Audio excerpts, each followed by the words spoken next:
মুসলমান দাবি করে বলে যদি আমি নামাজ অস্বীকার করি, আমি নামাজ মানি না, ওর কি আর ইমান থাকে? আমাদের দেশের একজন বড় রাজনৈতিক নেতা, একটা বড় দলের নেতা, সর্বোচ্চ যিনি এখন বাংলাদেশে অবস্থান করতেছেন, ওনার মুখ দিয়ে টাস টাস করে এই কথা বলে ফেললেন যে আমি ব্যক্তিগতভাবে শরিয়া আইন পছন্দ করি না, আমার দলও পছন্দ করে না। ওই দলের পিছনে এখনো মুসলমানরা ঘোরে না অমুসলিমরা ঘোরে? মুসলমানরাই ঘুরতে। সেজন্য ওয়াজের বেশি দরকার নাই। কিছু মানুষ বলা শুরু করছে, ভাই আপনারা আসেন তো, ভোটটা দেব কোথায়? ভোট দেওয়ার জায়গা আসলেই আর নাই। একটু যদি বসে চিন্তা করি যে কাক ভোট দেওয়া যায়, কাক ভোট দেওয়া যায়, এর থেকেও বড় চোর, ওর থেকেও বড় সন্ত্রাসী। অতএব জামাত ইসলামকে আমরা ভোট দেওয়ার মনস্থির করেছি।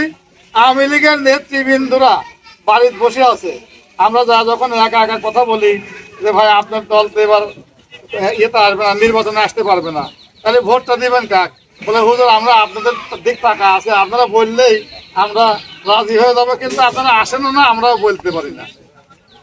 আমি জানি না আপনাদের এলাকায় কি অবস্থা। দল মত নির্বিশেষে আসেন, সবাই মিলে আমরা সব দল দেখা শেষ, এবার হবে আল কোরআনের বাংলাদেশ।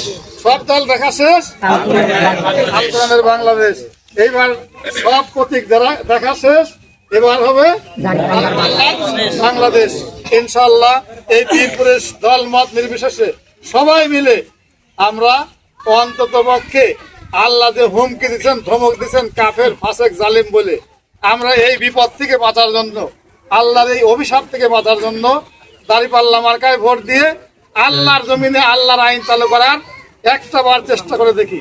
আমরা আওয়ামী লীগকে দেখেছি, বিএনপিকে দেখেছি, জাতীয় পার্টিকে দেখেছি।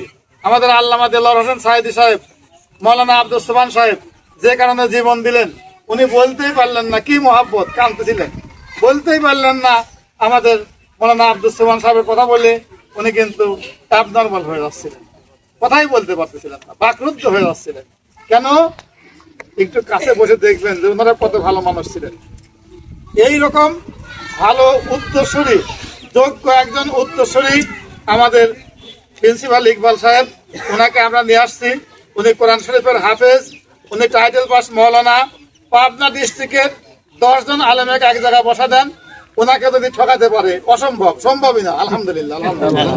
এত বড় মাপের একজন আলেম, অত্যন্ত সদালপী, যার তারই গলা জড়া ধরে, বুকে হাত মিলায়, হাতে হাত মিলায়, বুকে বুক মিলায়, এমন একজন সরল সহজ যোগ্য আলেম। উনি যখন ডিসিএসপি অফিসে কথা বলেন, তখন অন্য অন্য অফিসাররা আমরা পাশে বসে থাকে দেখছি, ডিসিএসপি ওসি সব হাঁ করে তাকা থাকে। একজন মৌলানা মানুষ, আমরা তো কিছুই জানি না, ওনার কাছে শিশু।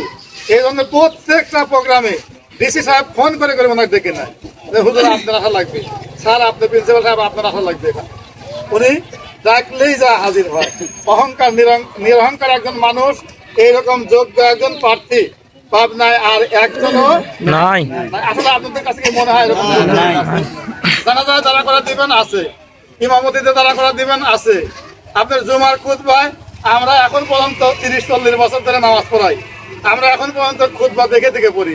ওনার খুতবার দিক তাকাতেও লাগে না, খুতবা বানায় বক্তব্য দেয়। নিয়ে আসেন এখন জমা নিয়ে আসেন, দেখেন এইরকম একজন যোগ্য মানুষকে এমপি হিসাবে আমরা আপনাদের সামনে হাজির করেছি। এই যোগ্য লোকটাকে দল মত নির্বিশেষে, পুরুষ মহিলা, হিন্দু বৌদ্ধ খ্রিস্টান সবাই মিলে, মুসলমান সবাই মিলে একটাবার ভোট দিয়ে আমরা এখানে বাংলাদেশের মধ্যে রেকর্ড সৃষ্টি করতে চাই। বাংলাদেশের 300 আসনের মধ্যে সর্বোচ্চ ভোট পেয়ে মৌলানা প্রিন্সিপাল ইকবাল হোসাইন পাবনা থেকে এমপি নির্বাচিত হয়েছে। এই কাজটা আপনারা করতে পারবেন না? তারা করতে পারবো, আমরা হাত তুলে আল্লাহকে